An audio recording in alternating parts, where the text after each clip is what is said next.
Today we've got a great revenge story involving eBay. We'll get into that in a bit, but first, locked my car to annoy teenagers who would not move from an open parking spot. This is the pettiest of petty revenge I've been a part of for some time, and I still think it's funny. A couple months ago, I went to grab some pizza from a chain pizza place. I ordered ahead, which is good because they were insanely busy. The entire parking lot was full except for one spot by the entrance. But for some reason, a few teenagers were sitting in the parking spot. Not in a car, but just sitting there, taking up the space. I figured they would move as I pulled up, but they didn't. I also figured they would move if I started to pull in, but they didn't. So I pulled in as slowly as possible so as to not hit them, but still get my car in the spot. As I got out, they gave me dirty looks, but still stayed sitting right in front of my car. Side note, my car has a very shrill and loud horn and is particularly ear-piercing if you're right in front of my car. It is incredibly annoying. Annoyed, I came up with my plan for revenge before I even got out of my car. As I went inside, I did what any responsible car owner would do and locked my car so the horn would go off.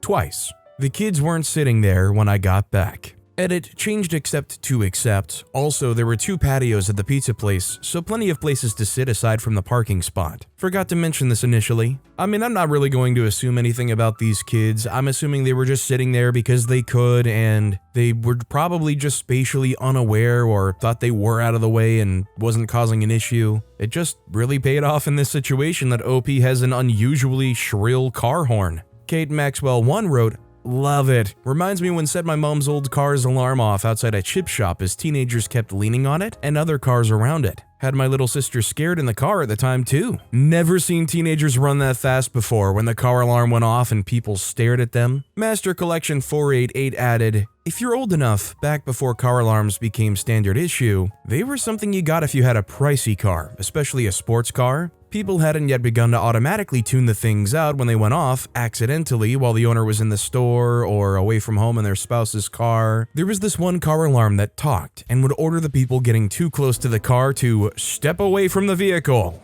They were also famous for Viper Armed.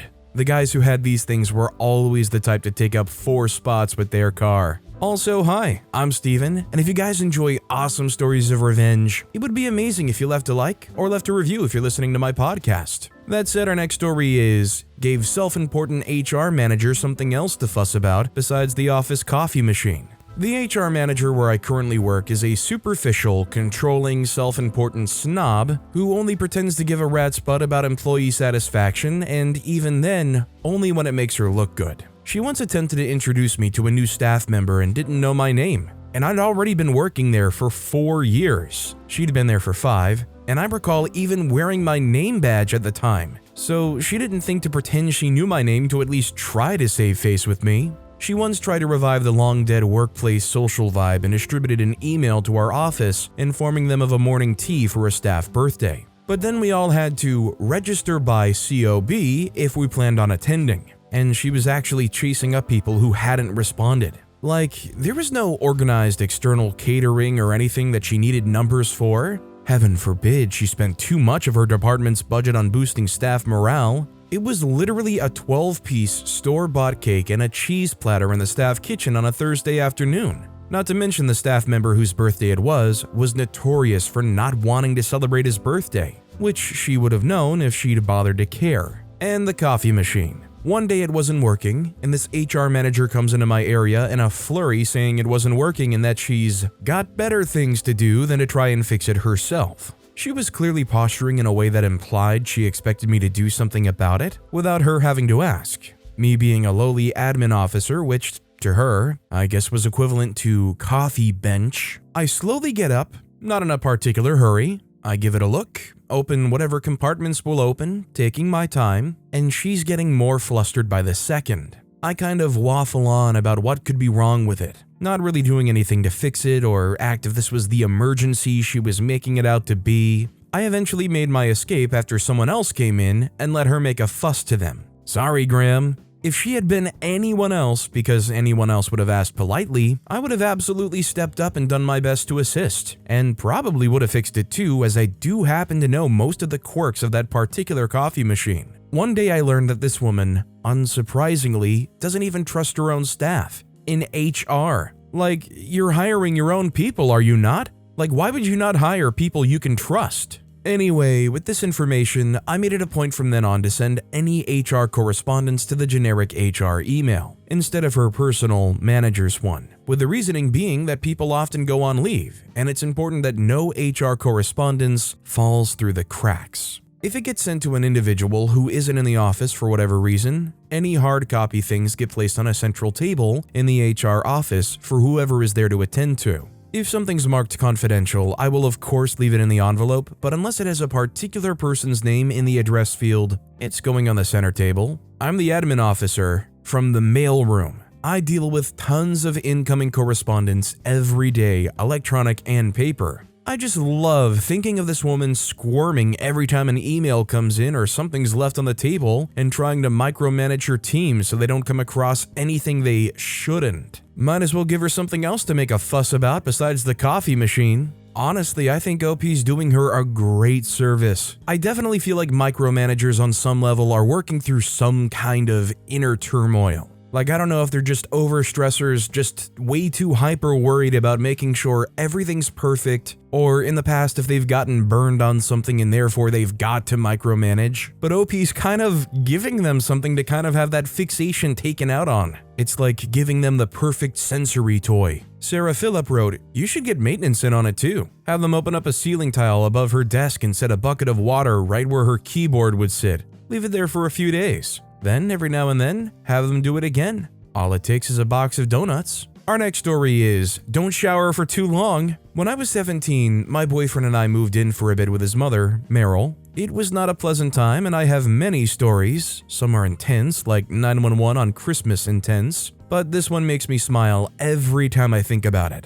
Meryl's house had rules, and God's help you if you didn't follow those rules. One rule was that showers could be no more than 10 minutes in length. Meryl would time you every time, and she would turn off the hot water at 10 minutes. I'm good at fast showers, so only got iced up once or twice in the time I lived there, but she did that to everyone. The knob to turn off the hot water was right next to the back door, which opened into the backyard. The backyard had a lovely fire pit that was used by Meryl's extended family, who visited often. Meryl was mean to everyone. Meryl was not good at timing her own showers. So one evening, a bunch of cousins near my age were sitting around the fire pit with us who lived there, and Meryl said she was going inside for a shower. I waited until I'd figured she'd be in the bathroom, got up without a word and wandered inside. I heard the shower turn on, and I waited by the back door with a timer. At exactly 10 minutes, I turned the hot water off and absolutely booked it into the backyard, sitting down in the same empty seat I left from and said to everyone,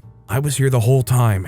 Everyone had already heard the shriek by then, which was then followed by Meryl storming outside, wrapped in a towel. She was pointing at me as she speed walked up, yelling things like, "I know it was you, you little witch," and so on. I put on my best bewildered face and asked what she meant. She screamed that someone turned off the hot water and she knew it was me. Everyone assured her that I'd been outside with them the whole time and nobody had left the fire pit. As far as I know, nobody ever told her it was me. I hope they didn't, because she already hated my guts and it drove her wild that she could never catch me at anything. There wasn't much to catch me at, but I did manage to get a couple of good ones in while living there. Rules for thee, not for me. Definitely one of those things that's just almost intended to upset you. They're going to give you a strict time, 10-minute showers or I'm turning the hot water off. You know, they'll follow it up by saying, "My house, my rules," and then when they take their 30-minute shower, they say, "Well, my house, my rules." The filthy daughter-in-law wrote, "She sounds like my mother-in-law. Absolutely hated that I wasted her water taking showers and washing my butt-length hair. I spent 3 years living in the desert Southwest and out of habit, ran the water long enough to get wet,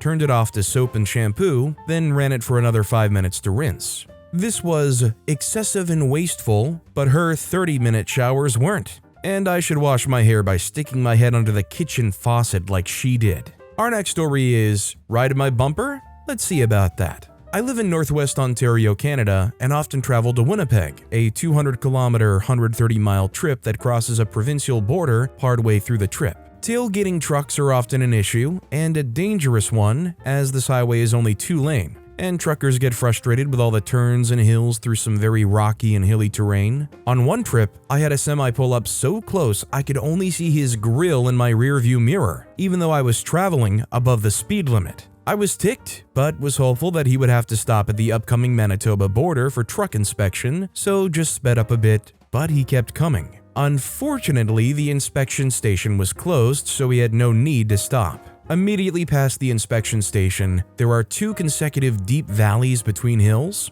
As I entered the first one, I began to slow down, then got slower and slower, knowing he would either have to hit me or gear down. Was prepared to hit the gas if he chose to get even closer. By the time I got to the bottom of the valley, I was doing under 30 kilometers per hour, less than 20 miles per hour, and knew he was, by now, fully geared down. I gave a quick honk, sped up, and in my mirror, watched and chuckled as he had to begin gearing up bit by bit on a very steep incline to the top of the hill. Petty, but I felt pretty good about making him suffer a lot of gear changes and lost time. Honestly, I don't know if there was any safe opportunity to pull off or let them pass, but I feel like somebody who's driving like that, I would sooner just try to get out of the way altogether and let them go by than really try to do any kind of retaliation, especially when the dude's driving a giant semi-truck. Last thing you need to be is the object of fixation when some guy driving a semi-truck finally snaps. CFY Dirk wrote, 30 plus years of semi-truck driving. I hope you gave the driver an opportunity to pass. What you did for the driver trying to intimidate you was fine. You didn't brake check him. The aggressive driver got what he deserved. Following too close is a major traffic offense for a commercial driver. OP responded saying, I was driving at 110 and a 90 zone on sketchy, winding and narrow 2-lane highway. Why should I give him any opportunity to pass? This stretch of road does not present many safe passing opportunities. Well, I guess that answered that. Our next story is, your lawyer's letter will make things worse. I own a small engineering company providing electrical engineering services. I had a series of small projects with a large delivery company who seems to like the color brown. These projects each had a small need for some mechanical engineering to design some heating, so I hired a small local mechanical engineering company to do that work. We had completed one job a full year earlier, and I had 2 more projects that he had completed, and we were just waiting for Brown to deliver final payment. Apparently, the engineer starts looking at his books and realizes that there was some time from the job that had been done for a year that he had never invoiced me for. He calls me about it, and I tell him that there is no way to capture that money this far removed. When large companies do projects, they create budgets for the projects, and once that project is closed, the money source is gone. He insists that they should pay. I explain why they would not.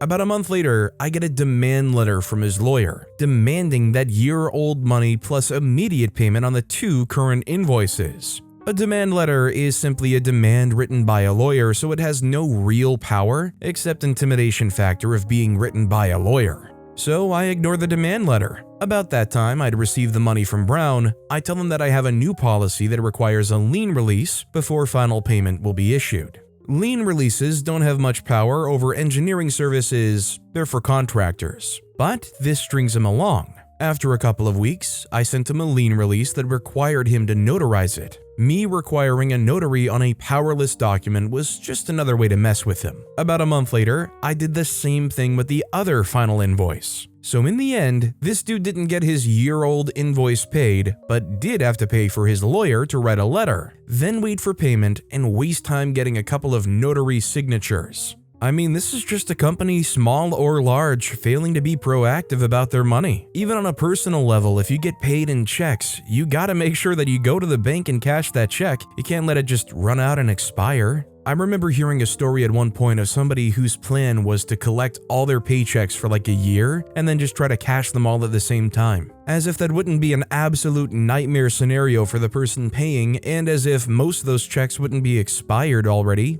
TX Parrothead 58 wrote, my experience is working for major chemical companies, but I'm sure Brown has the same systems in place. It's what OP described. After some period of time, the project is closed and any remaining budget is moved to other projects. It is contingent on contractors and subcontractors to invoice accurately and on time. If they fail to do that, they eat the cost. The client is not going to create a new cost center and budget to pay very late invoices. OP sub failed to provide timely and accurate invoices, so it's on them for their mistake. I doubt that OP is in a position to pay the late invoice without being able to recover the money from the client. It's just the way the contracting world works. Real Storm member wrote, as much as I'm all about fighting for the little guy, this is absolutely correct. Even setting aside the large company's processes, if you forget to charge someone for work you've done, that's on you. Imagine going out to dinner and getting a bill in the mail a year later because they gave you more fries than they were supposed to. As soon as the vendor tells you the transaction is complete, it's complete. Our next story is treated unfairly by teacher all semester, but I gave him some payback. This story goes back over 30 years ago when I, male 50, was a senior in high school. Civics was a required course necessary for graduation. My older sister had taken civics 4 years earlier with the same teacher, Mr. K. My first day in class, Mr. K takes attendance and recognizes my last name and asks if I'm related to my sister. Upon acknowledging that we were in fact related, Mr. K shakes his head and in his West African accent says, "Bad citizen, I will have to watch you." Bad citizen was his catchphrase for anyone who did something he didn't like in his classroom. I thought he was just kidding me, but I soon learned that he was actually serious. Now, I don't know what kind of trail of destruction that my older sister had left in her wake, but I wasn't a troublemaker. I get into class on day 2 of civics, and 10 minutes into class, I start getting chastised by Mr. K for talking during class. What was particularly odd, beyond the fact that I hadn't spoken a word, was that no one was talking. I tried to explain that I hadn't said anything, but it didn't matter. Not 5 minutes later, I was getting sent to the office with a suspension referral for talking in class without speaking. Apparently, Mr. K's credibility was already somewhat tarnished with the school's administrators, and I wasn't suspended from school. Nonetheless, this is how much of the semester went. I would get sent to the office for Mr. K's paranoid delusions. He would mark my tests with grades of C or D, even though I'd answered every question correctly. Gave me a final grade of C, even though I'd earned an A. Mr. K always stayed after school each day until exactly 5 p.m. in his classroom with the door closed. No one knows what he did in there, as he never had a lesson plan that went beyond having students read the textbook out loud to the rest of the class. So on the last day of school, everyone left right away for the summer. Everyone, that is, except for Mr. K and myself. Mr. K was secluded in his classroom, as he was always after school was done. I tiptoed silently up to his door, standing with my feet wider than the door to prevent the shadow of my feet being seen under the door. I then proceeded to empty an entire tube of glue, the fast-drying kind, into the seam between his door and the door frame. Well, Mr. K and the glue had a little over 2 hours for the glue to set. Plenty of time for the glue to harden. I wasn't around for it, but I heard that the fire department had to come free him from his classroom. Mr. K could only guess who the bad citizen was that glued him in his room. I just feel like OP's lucky this took place 30 years ago, before it was like standard practice for pretty much any hall to have a camera. I just feel like if I was in high school and I tried to do something like this, there would be some video posted on the evening news of me with a pixelated face gluing the door. Maybe even have an interview segment with Mr. K at the end where he's saying, "Bad citizen." Malphas43 wrote, "Did you ever figure out why he disliked your older sister so much? I was a younger sibling as well and had teachers judge me at first when they realized I was her younger sibling, but I already knew enough to know why they had reservations." OP responded saying, "My older sister was a bit of a rebel in school. I think she probably gave him a hard time." This next story is, cut me off in the parking lot and see how that works out for you. So driving through the parking lot today alongside a couple big box stores, dude comes right out of one of the parking lanes within about 10 feet from me and then makes another immediate turn into the next lane, apparently trying to get a front parking space. But all of the parking spaces faced the other direction as he turned into a wrong way lane. The next lane over had parking spaces split for both directions of travel, so I quickly turned in and grabbed a spot about 6 back, hopped out shaking my head, and what do you know? Here comes the jerk coming the other direction. Wouldn't you know, I'm right by the card return and had enough time to grab one, pull it out into the middle of the lane and start walking slowly to the store. But dang it if I didn't forget something in the truck.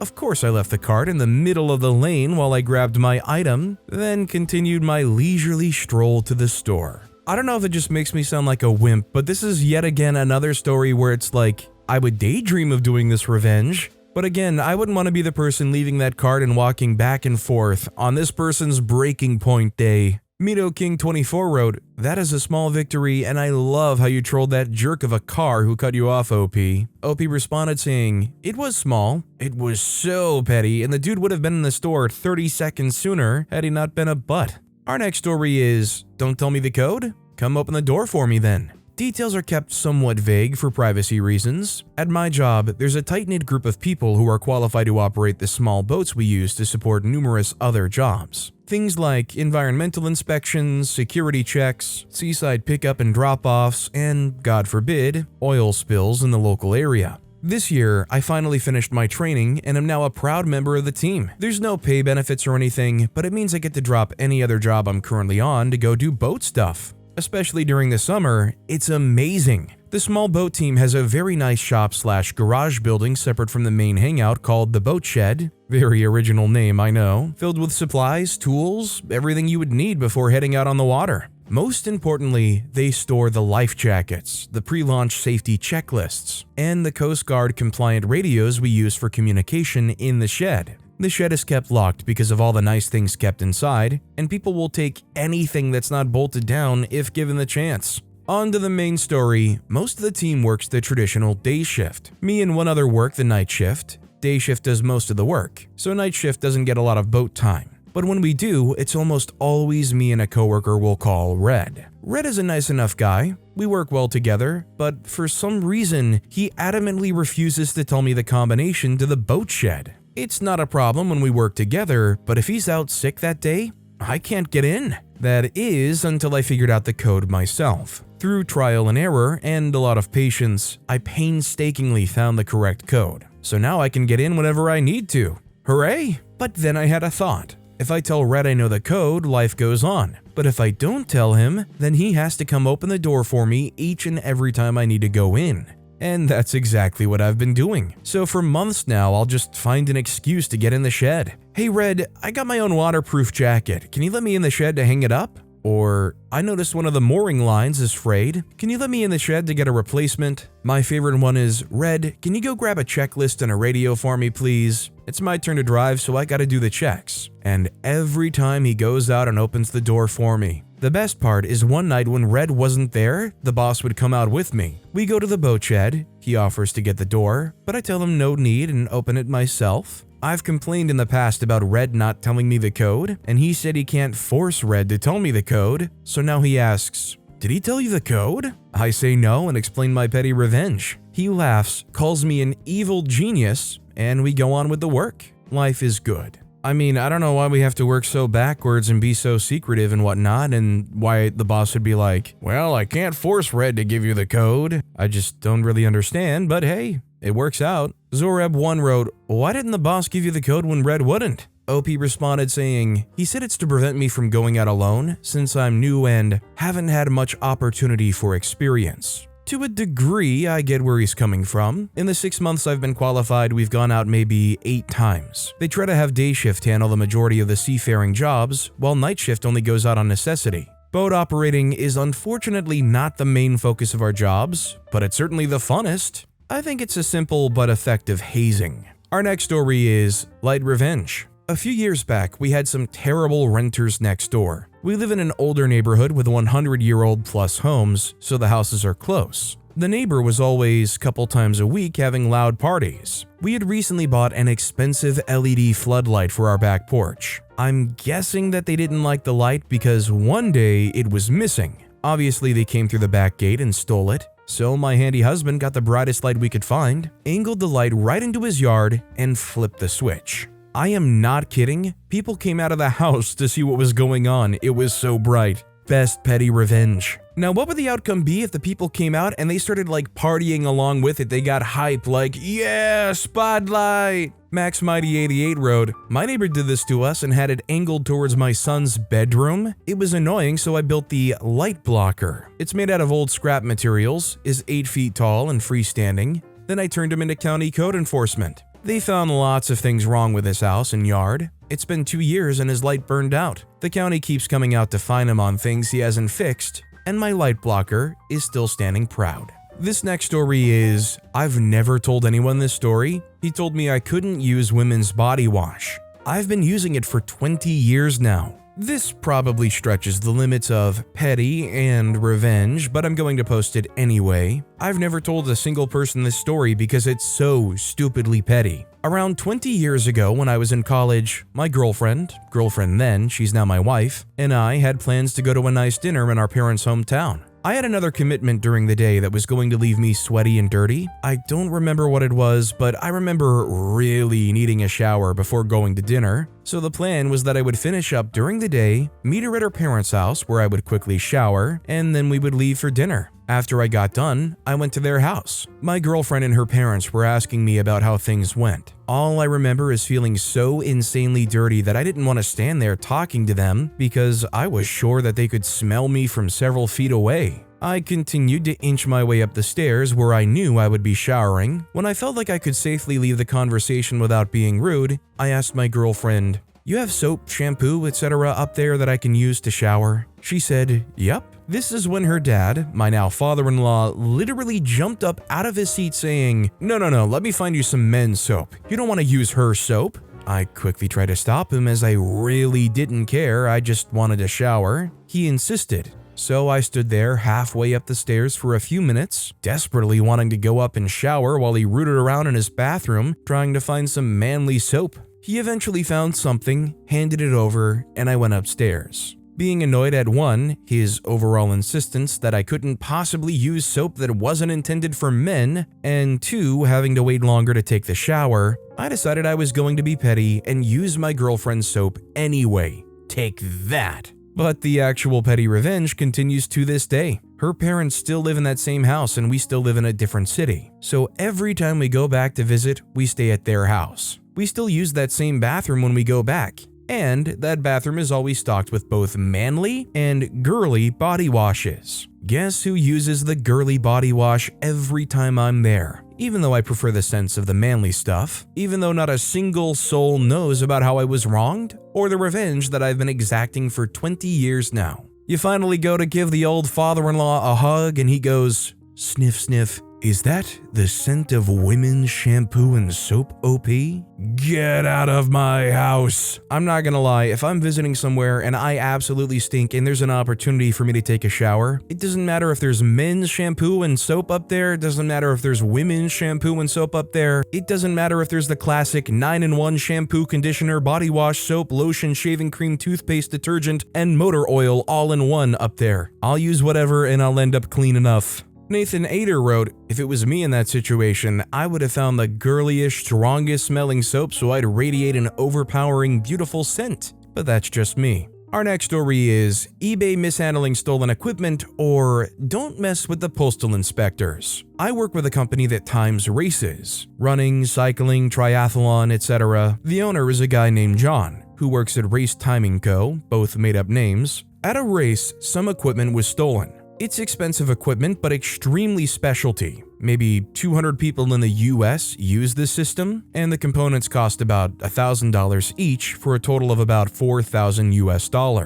About a month later, the stolen equipment popped up on eBay. John reached out to the seller via eBay and asked that his stolen equipment be returned. The seller was a jerk, as might be expected from someone selling stolen equipment would be. He said, "There's no way you know it's your equipment." The thing is, photo number 3 showed one of the boxes with a printed label on it. Racing Time Co., John owner, John's phone number. It literally had his name on it. So, John escalated to eBay to at least prevent his stolen equipment from being sold. eBay totally dropped the ball. They bought the seller's story that he had bought it in a mail auction for lost mail, which made no sense since the seller's info was in the same town where the equipment was stolen. The seller also tried to claim that John had no way of proving that it was his stolen equipment. Except, it had his name and phone number on it. John had no evidence that the seller hadn't bought it in a mail auction and ruled against John. So John hatched a plan. He did what any rational person would do. He purchased his own stolen equipment back, using an employee's name, and asked that it be shipped to USPS. He was right next to a post office, he said, and that's when the ProRevenge comes into play.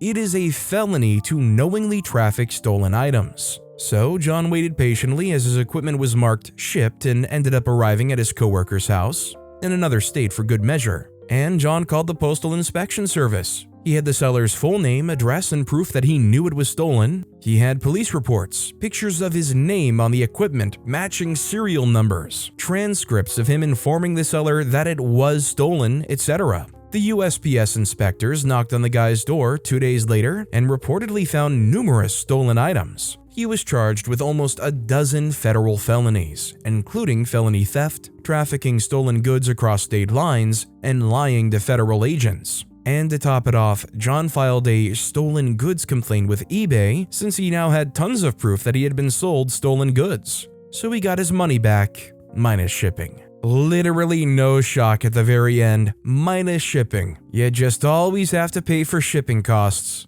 Well, I mean, there are some situations like you get sent a defective item, usually you don't have to pay the shipping costs. Usually the seller has to provide a label for you. But I guess, in a situation where stolen goods were sold on eBay and eBay didn't listen to the person trying to report it, you're just on the hook for it. Squirrel Boy 97 wrote, "Very nice. The postal police is the one part of the USPS that really does its job well. They take their job seriously. A friend works at the regional post office. Some of the stories that he tells me are pretty awesome. You don't want to be on the receiving end of their investigation. You really don't." But with that being said, that's all the time we have for today. Now, if you want to hear another absolutely awesome revenge story, check out that video on the left. Or if you missed my latest video, check out that video on the right. That said, I'll see you all next time with some more stories.